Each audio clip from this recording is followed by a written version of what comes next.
சரி ஓகே, இது வந்து என்ன ப்ராஜெக்ட் அப்படின்னா ஸ்மார்ட் இரிகேஷன் சிஸ்டம் ப்ராஜெக்ட். இது வந்து எந்தெந்த அப்ளிகேஷன்ஸில் இருக்கும் அப்படின்னா, இப்போ ஒரு அக்ரிகல்ச்சர் லேண்ட் இருக்குது அப்படின்னா அந்த லேண்டில் வந்து நம்ம ஒரு ஃபார் எக்ஸாம்பிள் நம்ம நிலத்துல வந்து தண்ணி இல்லாமல் இருக்கும். சரிங்களா, அந்த நிலத்துக்கு வந்து நம்ம தண்ணி பாய்ச்சணும். ஸோ நம்ம ஹியூமனாக இருந்தோம்னா என்ன பண்ணோம் அப்படின்னா ஒவ்வொரு தடவையும் எப்போலாம் காயுதோ அப்போலாம் போய் தண்ணி பாய்ச்சிட்டு இருக்கிற மாதிரி இருக்கும். சரிங்களா, ஸோ அந்த மாதிரி ஓவர் கம் பண்ணுறதுக்காண்டி நம்ம என்ன பண்ணியிருக்கோம் அப்படின்னா இந்த ப்ராஜெக்ட் பண்ணியிருக்கோம். சரிங்களா, இதில் வந்து என்ன பண்ணோம் அப்படின்னா எனக்கு எப்போ சாயில் மாய்ஸ்டர் லெவல் வந்து அந்த த்ரெஷோல்டு வேல்யூவை விட கம்மியாக போகுதோ எனக்கு அப்போ உடனே என்ன பண்ணோம்னா பம்ப் ஆன் பண்ணி வாட்டரை வந்து என்ன பண்ணுவோம்னா அக்ரிகல்ச்சர் லேண்டுக்கு சப்ளை பண்ணுவோம். சரிங்களா, இதுதான் இந்த ப்ராஜெக்ட்டு.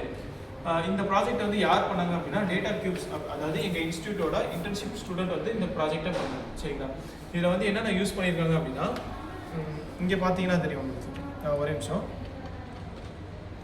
இதில் பார்த்தீங்கன்னா என்ன இருக்கும் அப்படின்னா டிரான்ஸ்ஃபார்மரு, தென் பவர் சப்ளை சர்க்யூட்டு, ஒரு ஆர்டினோ கண்ட்ரோலரு, தென் ரிலே மாடியூலு, ஒரு சாயில் மாய்ஸ்டர் சென்சார், ஒரு I2C LCD டிஸ்பிளே இருக்குது. சரிங்களா, இந்த காம்போனன்ட்ஸ்லாம் நம்ம எதுக்காக யூஸ் பண்ணுறோம்னு ஃபஸ்ட்டு பார்ப்போம். ஃபஸ்ட்டு ஆர்டினோ வந்து எதுக்காக யூஸ் பண்ணுறோம் அப்படின்னா இந்த சாயில் மாய்ஸ்டர் த்ரெஷோல்டு வேல்யூன்னு சொன்னேன் இல்லையா, ஸோ அந்த வேல்யூ வந்து நம்மளுக்கு எப்படி தெரியும்னா இந்த சென்சார் மூலியமாக தெரியும். ஸோ இதுதான் வந்து பார்த்தீங்கன்னா சாயில் மாய்ஸ்டர் சென்சார். இந்த சென்சார் வந்து என்ன பண்ணோம் அப்படின்னா மண்ணில் உள்ள ஈரப்பதத்தை என்ன பண்ணணும்னா மெஷர் பண்ணிக்கிட்டே இருக்கும். ஓகேவா, அதை மெஷர் பண்ணி என்ன பண்ணணும்னா அதோட வேல்யூ வந்து பார்த்தீங்கன்னா இந்த எல்சிடியில் டிஸ்பிளே ஆகிட்டே இருக்கும். இந்த வேல்யூ வந்து அதாவது இதில் நாங்கள் த்ரெஷோல்டு வேல்யூ வந்து எவ்வளோ வச்சுருக்கோம்னா 600ன்னு வச்சுருக்கோம். சரிங்களா, இந்த 600 வேல்யூவை விட எனக்கு என்ன ஆச்சுன்னா அதிகமாக போச்சு அப்படின்னா எனக்கு என்ன ஆகும் அப்படின்னா உடனே எனக்கு வாட்டர் பம்ப், அதாவது இந்த ரிலே மூலியமா என்னோட இங்கே இருக்குது வாட்டர் பம்ப்னு சொல்லிட்டு இதை ஆன் பண்ணி எனக்கு என்ன பண்ணிடுன்னா ரிலே மூலியமா வாட்டர் பம்ப் ஆன் பண்ணிடுவேன். இங்கே பாருங்கள், நான் எக்ஸாம்பிளுக்கு நான் இந்த சாயில் மாய்ஸ்டர் சென்சாரை எடுக்கிறேன், எனக்கு வந்து வேல்யூ வந்து இன்க்ரீஸ் ஆகும். சரிங்களா, இன்க்ரீஸ் ஆகிட்டு எனக்கு உடனே என்ன ஆகுது பம்ப் வந்து ஆன் ஆகுது. சரிங்களா, இப்போ நான் திரும்ப வந்து என்ன பண்ணுறேன் டிப் பண்ணுறேன். சரிங்களா,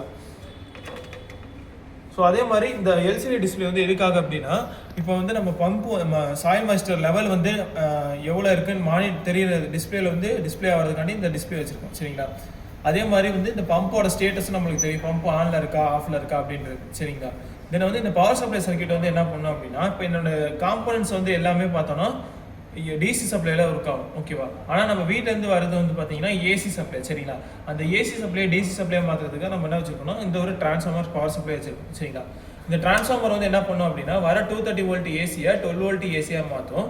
தென் இந்த 12 வோல்ட் ஏசியை வந்து நான் என்ன பண்ணுறேன்னா இங்கே ஒரு பவர் சப்ளை சர்க்யூட்னு ஒன்று இருக்கும். சரிங்களா, அந்த சர்க்யூட்டுக்கு நான் இன்புட்டாக கொடுப்பேன். இந்த சர்க்யூட் வந்து என்ன பண்ணுது அப்படின்னா இந்த 12 வோல்ட் ஏசியை 12 வோல்ட் டிசியை மாற்றும். அது எப்படி மாற்றும் அப்படின்னா இங்கே ஒரு 4 டயோட்ஸ் இருக்கும். இந்த 4 டயோடையும் நம்ம என்னவா ஃபார்ம் பண்ணியிருப்போம்னா ரெக்டிஃபயர் சர்க்யூட்னு சொல்லுவோம், அதாவது பிரிட்ஜ் ரெக்டிஃபயர்னு சொல்லி ஃபார்ம் பண்ணியிருப்போம். இந்த பிரிட்ஜ் ரெக்டிஃபயர் தான் வந்து என்ன பண்ணுது அப்படின்னா அந்த ஏசியை டிசியாக மாற்றும். சரிங்களா, அந்த டிசியை நம்மளுக்கு வந்து என்ன இருக்கும் எப்படின்னா பியூர் டிசியாக இருக்காது, பல்சேட்டிங் டிசின்னு சொல்லுவோம். அதாவது அந்த டிசியில் ஏசி குவான்டிட்டிஸ் இருக்கும். அந்த ஏசி குவான்டிட்டிஸை ரிமூவ் பண்ணுறதுக்காண்டி நம்ம என்ன பண்ணியிருக்கோம்னா ஒரு கெப்பாசிட்டர் வச்சுருக்கோம். ஸோ இந்த கெப்பாசிட்டர் வந்து என்ன பண்ணணும்னா அந்த பல்சேட்டிங் டிசியில் உள்ள ஏசியை ரிமூவ் பண்ணி பியூர் டிசியை நம்மளுக்கு வந்து என்னன்னா அவுட்புட் தரும். சரிங்களா, இப்போ நம்மளுக்கு என்ன கிடச்சிருச்சு அப்படின்னா 12 வோல்ட் டிசி கிடச்சிருச்சு.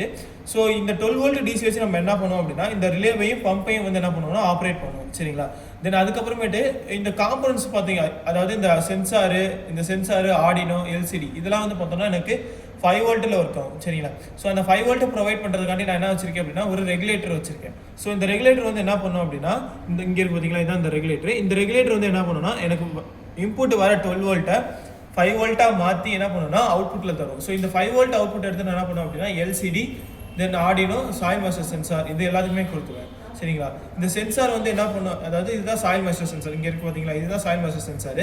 இந்த சென்சாரில் உள்ள வேல்யூ வந்து என்ன ஆகும்னா ஆர்டினோ மூலியமாக ரீட் பண்ணி அதை என்ன பண்ணுவோம்னா எல்சிடியில் டிஸ்பிளே பண்ணுவோம். சரிங்களா, இங்கே வந்து நம்ம என்ன எல்சிடி டிஸ்பிளே யூஸ் பண்ணியிருக்கோம்னா எல்சிடி I2C டிஸ்பிளே யூஸ் பண்ணியிருக்கோம். சரிங்களா, அவ்வளோதான்.